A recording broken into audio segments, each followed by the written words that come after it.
Hello everyone, this is part 8 video and last part video on the past year NEET questions from hydrocarbon chapter. Those who are looking at this video can also take a look at the previous 7 parts so that you will have the coverage of questions. We'll start with a 1996 question. Which of the following has zero dipole moment? So if you look at 1-butene, so what is 1-butene carbon? This will have 2 hydrogens. This will have hydrogen and there will be a C2H5. So this is how we can write the 1-butene. So here this would not have cis and trans form. Why? Because the carbon 1 here has got identical groups. Both are hydrogens. So there will be no cis and trans. So if you look at the dipole moment of this hydrogen, they may cancel, but the dipole moment of the hydrogen here and the ethyl group, they will not cancel. Means this is going to have a net dipole moment. So generally what we see is if you have the cis and trans forms, the trans form will have a possibility of cancellation of the dipole moment. Next we look at option B, 2-methyl-1-propene. So 2-methyl-1-propene, again we have the double bond on the first carbon and second carbon we should have a methyl. So 2-methyl-1-propene. So this is what is the structure of 2-methyl-1-propene. Okay, and this again both the first carbon as well as second carbon. First carbon has 2 identical groups, hydrogens. Second carbon also has 2 identical groups, methyl groups. Here also we can see the hydrogen dipole moment and methyl group, they will not cancel. Here also the hydrogen dipole moment and methyl dipole moment, they will not cancel. So this molecule also will have net dipole moment. Then option C is cis-2-butene. So 2-butene will have a cis form. This is the cis form where the bulkier methyl groups are on the same side. We can see this cis form. So the dipole moment of the methyl groups and the dipole moment of the hydrogens, we can see again in this case also they would not be getting cancelled. So this and this, they are not identical, so they will not cancel. Hydrogen and methyl group, they also will not cancel. So we will see this will be having a net dipole moment. So generally the cis forms will have net dipole moment. Trans-2-butene. So what is trans-2-butene? We'll have methyl group here and methyl group exactly on the other side double bond. Hydrogen here and hydrogen here. We'll see the methyl dipole moment and methyl dipole moment, they will cancel. Hydrogen dipole moment and hydrogen dipole moment, they will cancel. So what we observe is the trans-2-butene will have a total 0 dipole moment because the bond dipole moments are actually getting cancelled. So that is the reason why we see that the trans-2-butene will be actually a non-polar molecule because the net dipole moment is going to be 0. The correct answer for this is option D. So in these kind of questions, right, we better, we have a broad understanding that there is a trans form means that will have a 0 dipole moment, but it is better to look at all the molecules and then write down the structures to see which will really have total dipole moment getting cancelled. So trans form of a geometrical isomer does not mean that it will always exactly cancel. Like in the case of trans-2-butene, it is perfectly getting cancelled because of the identical groups. Means methyl here and methyl here. The bulkier groups are the same type. If here the bulkier group is methyl and this side the bulkier group is something like ethyl, then though it is a trans form, the dipole moment need not be becoming 0. So trans form will generally have a lesser dipole moment than the cis form. But in this case, it is so happening that they are just getting cancelled. Next we have a question in 1995. This is a straight question on hydroboration and oxidation. An alkene RCH double bond CH2 reacts readily with B2H6 and the product on oxidation with alkaline hydrogen peroxide. So this is what is hydroboration and oxidation. What is the product form? That's the question. So if you look at the reaction, an alkene when it is reacting with B2H6, it will form a complex with diborane. So actually the diborane will dissociate into 2 units of BH3 and there will be an addition complex that will be getting formed, and the complex with boron on oxidation with hydrogen peroxide, alkaline hydrogen peroxide, we will see that it will be forming alcohols. So the correct answer for this is option D. It will be forming an alcohol, and the alcohol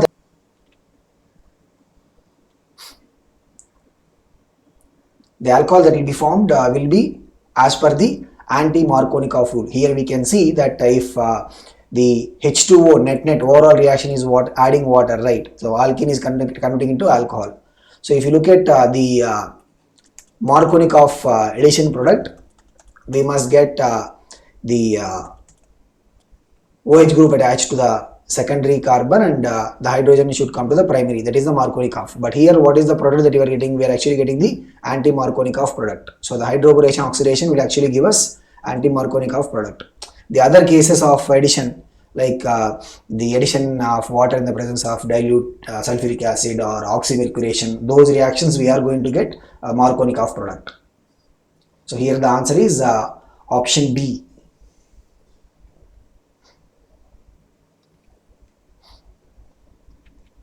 Next we have a question that has come in the year 1994. One of the following which does not observe anti-Markovnikov addition of HBr. So anti-Markovnikov addition of HBr will happen in the presence of the peroxide. That's why we call it as peroxide effect.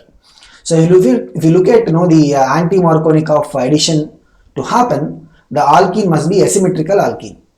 So if you talk about the options given to us, right, the but2ene we can see it will be a symmetrical alkene, means the double bond carbons, let us call them as, let's just mark them with star. We see that the double bond carbons are identical. So whether we will add a hydrogen here or a bromine here or vice versa, it is going to give us the same compound. Why? Because the carbons that are having the double bond, they are identical. So the anti-Markovnikov addition, right, will only be relevant if it is an asymmetrical alkene in the first place. The others, pent2ene. So what is pent2ene? So we'll have a double bond on the second carbon. I'm just representing the skeletal forms. Propene. What is propene? This is propene, asymmetrical. But1ene, asymmetrical. So A, B, D are what? Asymmetrical. Option C is actually symmetrical alkene. So the anti-Markovnikov concept will not be relevant here because both the double bond carbons are identical carbons. The reactive species in the nitration of benzene is. This is a question that has come in the year 1994. So nitration of benzene, the reactive species is nitronium ion, NO2+.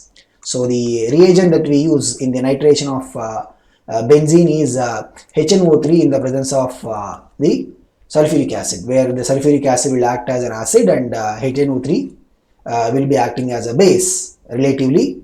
So there will be H2NO3 plus that will be formed, HSO4 minus, and this on losing water will give us NO2 plus, nitronium ion. So the electrophile that will attack the benzene ring for the substitution reaction is actually nitronium ion, which is NO2 plus ion. The correct answer is option C. Next we have a question that has come in the year 1993. RCH2 CCl2R. There is a reagent that is used and the compound is getting converted into alkyne. The question is, what is the reagent? So here if you just take a look at the two substances, right, the reactant and product, what must be happening here? From this carbon, the two chlorines must be removed. From this carbon, the two hydrogens must be removed. Thereby we are getting a triple bond between these two carbons. Already there is a single bond. Now two more additional pi bonds are coming so that there is a triple bond now. So this is actually dehydrohalogenation. And what is the reagent that we use for the dehydrohalogenation? It is alcoholic KOH. So the correct answer for this is option C, which is KOH in the presence of C2H5OH. So the dehydrohalogenation will actually give us alkyne.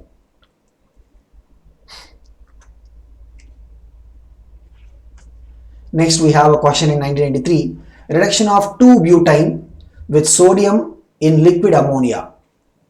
So the reduction of alkyne into alkene can happen either by using Lindlar's catalyst or by the bridge reduction. Okay, so here the sodium in liquid ammonia is the reagent that is used in the Birch reduction, and in Birch reduction we are going to be getting the trans form of the alkene. So if you look at the sodium in liquid ammonia at a temperature of around 200 Kelvin, the reduction will happen in such a way that the hydrogens will be added to the triple bond from the opposite directions, wherein the final compound we are going to get will be the trans form.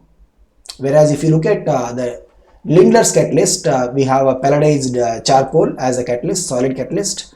The triple bond alkyne will be getting adsorbed on the surface. So here both the hydrogens, because from one side we have the metal already covered, so both hydrogens will be adding onto the same side. So hence the alkene we are going to get will be cis. So in case of the Lindlar's catalyst, we will have predominantly a cis form. In case of the Birch reduction using sodium in liquid ammonia, because it is a liquid medium, so we will have predominantly the trans form. The correct answer for this is option C. Next we have a question in 1993. A compound is treated with NaNH2, sodium amide, which is a base, to give a sodium salt. So identify the compound. So what is the compound that can actually give salt? So what is a compound? Because sodium amide is a base, we must have a substance that should be having acidic nature. So among the substances given as to us, C2H2 is what? Acetylene, ethine. C6H6 is benzene. C2H6 is ethane. C2H4 is ethene. So we'll see that acetylene among the compounds given to us, that acetylene will have acidic nature. Not just acetylene, but the terminal alkynes can have the acidic nature. So where they will react with a base like sodium amide, and they will be forming the sodium acetylate derivative. Okay. So what is it? If you see the hydrogen, acidic hydrogen is being replaced by what? Sodium. Okay. So if you have one more step of the same reaction happening, then we will be getting both the hydrogens being replaced. Say triple bond C, this side Na, and this side also we will get another sodium. Okay, so this happens only in the case of the terminal alkynes which have acidic hydrogens. So here acetylene, because it is having two acidic hydrogens. So this is the compound that can actually form sodium salt with sodium amide. The correct answer is option A. Next we have a question that has come in the year 1993. Which is the correct symbol relating the two Kekulé structures of benzene? So Kekulé structures of benzene, right? So they are the alternative structures, Lewis diagram structures that we can use to represent the existence of the three double bonds in a benzene ring, and the actual molecule will exist as a resonance hybrid. The actual molecule will exist as a resonance hybrid of the Kekulé structures. And how do we express the equivalence? So both these forms will be present in equivalence, and that is represented by using a double-headed arrow. So what is the correct arrow that we used to indicate between them? It will be the double-headed arrow.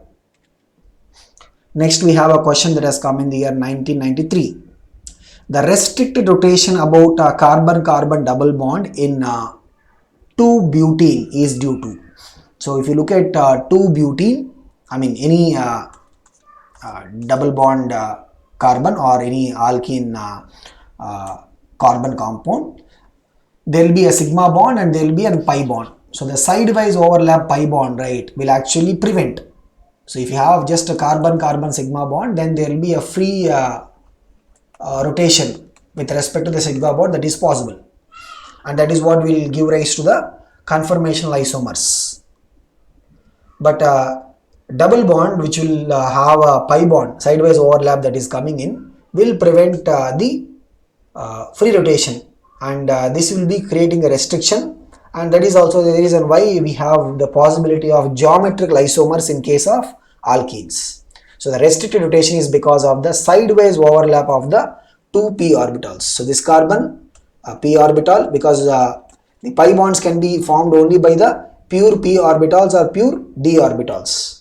The correct answer for this is what?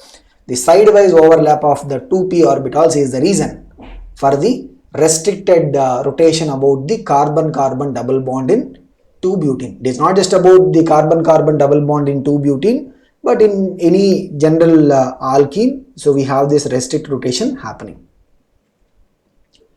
Next we have a straightforward question on the properties of benzene. This is a question that has come in the year 1992.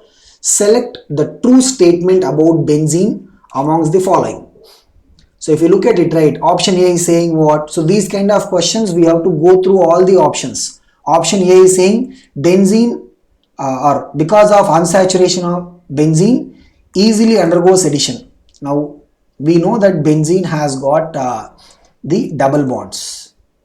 So normal alkenes or alkynes, we will try to represent this pi bond sides. Alkene will have one pi bond and alkyne will have two pi bonds. We will represent this as unsaturation because they can undergo the addition reactions. But benzene cannot undergo addition reaction because there is a resonance stabilization. There cannot be addition happening just like in the case of alkenes or alkynes. So the addition reaction cannot happen in benzene because the 3 pi bonds will have a delocalization of the pi electron cloud, which will form a cyclic delocalization inside the ring. Okay, and that's what we'll also express based on the resonance hybrid. The two Kekulé structures, the resonance hybrid will have a cyclic delocalization of the pi electrons. Okay, so here the benzene cannot undergo the addition reactions. That's why benzene in fact undergoes electrophilic substitution reactions. Benzene undergoes electrophilic substitution reactions and not the addition reactions. Okay, so look at option B. There are two types of carbon-carbon bonds in benzene molecule. So if you look at the idea of resonance hybrid, right? So Kekulé structure 1 will show that let's number them as 1, 2, 3, 4, 5, 6. In structure 1 we have double bonds between 1 and 2, 3 and 4, 5 and 6. In structure 2 we have double bonds between the alternative sides. So the overall resonance hybrid will have all the 6 carbon-carbon bonds identical. They will be not having exactly a single bond characteristics, or they will also not be having exactly double bond characteristics. The bond properties will be intermediate between that of the single bond characteristics and double bond characteristics in terms of bond energy, bond length and all the bond parameters. So here if we say that there are two types of carbon-carbon bonds in benzene molecule, that is incorrect because all the 6 carbon-carbon bonds are what? Identical. Okay. Option C is saying there is a cyclic delocalization of the pi electrons. That is exactly what we were discussing before. There will be a cyclic delocalization of the pi electron cloud, and that will be the correct statement. Now look at option D also. Option D is what? The mono substitution of benzene gives 3 isomeric products. If you look at mono substitution means what? One time we will substitute the benzene ring with any alkylation or something. So we will not get 3 different types of isomeric product. We will get, whichever, because all the 6 carbons of benzene are identical. So when you do mono substitution, we are going to get essentially only one compound. Whether we do the substitution on carbon 1 or carbon 2 or carbon 3, carbon 4, carbon 5, carbon 6, it is all going to give us the same single product. So if you say for example do methylation of benzene, right, we are going to get only one product, which is toluene. So the mono substitution of benzene will not give 3 isomeric product. It will only give one form. So that is also actually incorrect. So what is the correct answer? So we are looking for the true statement, right? What is the true statement? It is option C. So there will be a cyclic delocalization of the pi electrons in the benzene ring. Next we have a question that has come in the year 1989. Acetylenic hydrogens are acidic because. So if you look at the hydrogens attached to the carbons of acetylene, okay, or even in general if you look at the terminal alkyne. So any terminal alkyne, so if you look at the carbon attached to, hydrogen attached to terminal alkyne, the hydrogens of acetylene, both these hydrogens, or hydrogen attached to the terminal alkyne carbon, they will have acidic nature because these carbons which are engaged in a triple bond, they will be having sp hybridization. So what will be the hybridization of the carbons? It will be sp hybridization, means the hybrid orbitals will have 50% s characteristics. So more amount of s characteristics means what? that the bonding orbital will be more strongly under the new influence of the carbon nucleus. So if you look at the sigma bond between the carbon hydrogen, this sp carbon will have more influence coming from the carbon nucleus, and hence it will be pulled more strongly towards the carbon. The bond electrons will be strongly pulled towards the carbon, which means there is a higher chance for the hydrogen to get released easily as H plus. So the sigma electron density of the carbon hydrogen bond in acetylene is more nearer to carbon. Why? Because of the 50% S characteristics of the orbitals used for the carbon hydrogen bond. What is the orbital used for the carbon hydrogen bond? It is the sp hybrid orbital. The sigma bond is formed by the sp hybrid orbital. Okay, and since the S percentage characteristics are more, those orbitals will have high electronegativity, and hence the bond electrons will be pulled more towards the carbon. So which makes it easy for the hydrogen to get released as H plus. That is the reason for the acidic nature of acetylenic hydrogens. Not only acetylenic hydrogens means what? The hydrogens bonded to the acetylene carbons. Even the hydrogen bonded to the terminal alkyne carbon, right? That also will have the acidic nature because of the same reason. So the correct answer for this is option A.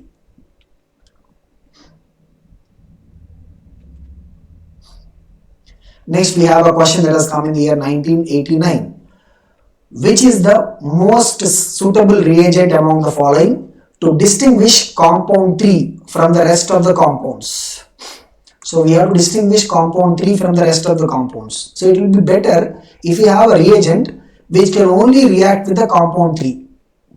So compound 1 is an alkyne, compound 2 is alkane, compound 4 is alkene, compound 3 is also alkyne, but it is a terminal alkyne. So what is this? It is a terminal alkyne. Now bromine in carbon tetrachloride, bromine in acetic acid, they can actually exhibit the addition reaction, which means what? Compound 1 can undergo, compound 3 can undergo, compound 4 also can undergo. So there is no exclusive reaction with the compound 3 itself. Alkyne KMnO4 is an oxidizing agent. Again, that also can react with multiple compounds. There will be no exclusive reaction with compound 3 alone. Whereas if you look at ammonical silver nitrate, so ammonical silver nitrate will react only with the terminal alkynes. Like in this case, right, what is compound 3? It is nothing but 1-butane. So the ammonical silver nitrate, the terminal alkyne can release H plus. It can release a proton. And the acetylide ion that is formed can form a precipitate by reacting with the Ag plus. So what is the acetylide ion? CH3, CH2, C, triple bond C minus. After the H plus is coming out as proton. Okay, because of the acidic nature of the terminal alkynes. Terminal alkynes, in this case the 1-butane, which is compound 3, will have acidic nature. So it will release the proton, and this can